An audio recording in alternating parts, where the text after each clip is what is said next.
পটুয়াখালী শহরসহ সারা জেলায় পোষা ও বেয়ারিশ কুকুরের আক্রমণের ঘটনা আশঙ্কাজনক হারে বেড়েছে। তাই জলাতঙ্ক ভ্যাকসিনের চাহিদাও বেড়েছে বহুগুণ। তবে সেই তুলনায় সরবরাহ একেবারেই অপ্রতুল।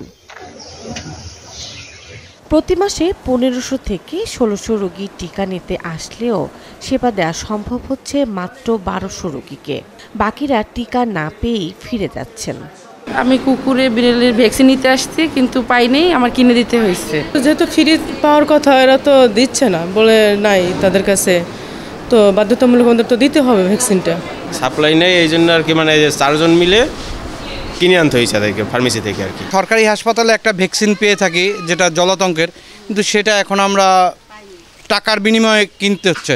এটা হচ্ছে আমাদের সবচেয়ে দুঃখজনক। আমাদের এখন কি করার আছে, টাকার বিনিময়ে কিনতে হচ্ছে। এখন আমরা সরকারি হাসপাতালে আমরা বিনা পয়সা পাই না। আরও ভয়ঙ্কর চিত্র হলো, রোগীরা বাইরে থেকে টিকা কিনে আনলেও কর্তব্যরত ডাক্তার বা নার্সদের সামনেই ওয়ার্ড বয়রা সেই টিকা রোগীর শরীরে পুশ করছেন। এ বিষয়ে একজন কর্তব্যরত চিকিৎসকের কাছে জানতে চাইলে তিনি সুকৌশলে বিষয়টি এড়িয়ে যান। নিয়ম বলতে তো আমি দিতে পারি, লোক সংকট বিধে দিচ্ছে। অ্যান্টি র্যাবিস ভ্যাকসিনটা আসলে রোগীদের বিনামূল্যে পাওয়ার কথা, কিন্তু আমাদের সরবরাহ অপ্রতুল থাকায় আমাদের বর্তমানে প্রতিটি রোগী আসলে এটা ব্যক্তিগতভাবে টাকা দিয়ে এটা দোকান থেকে কিনে নিয়ে এসে এই ভ্যাকসিনটা দিচ্ছে।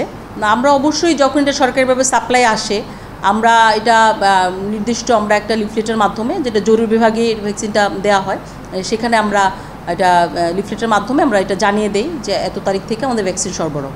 ওয়ার্ড বয় আসলে এখানে ভ্যাকসিন দেওয়ার জন্য নির্দিষ্ট ব্যক্তি না, এখানে জরুরি বিভাগে যারা আমাদের সিনিয়র স্টাফ নার্স, তারাই এই ভ্যাকসিন দেওয়ার কাজে নিয়োজিত থাকেন।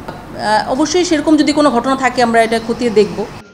সরবরাহ কম, তদারকি নেই, আর জীবনের ঝুঁকি যেন স্বাভাবিক ব্যাপার হয়ে দাঁড়িয়েছে। এর দ্রুত পদক্ষেপ চান ভুক্তভোগীরা। Desk report, channel 24।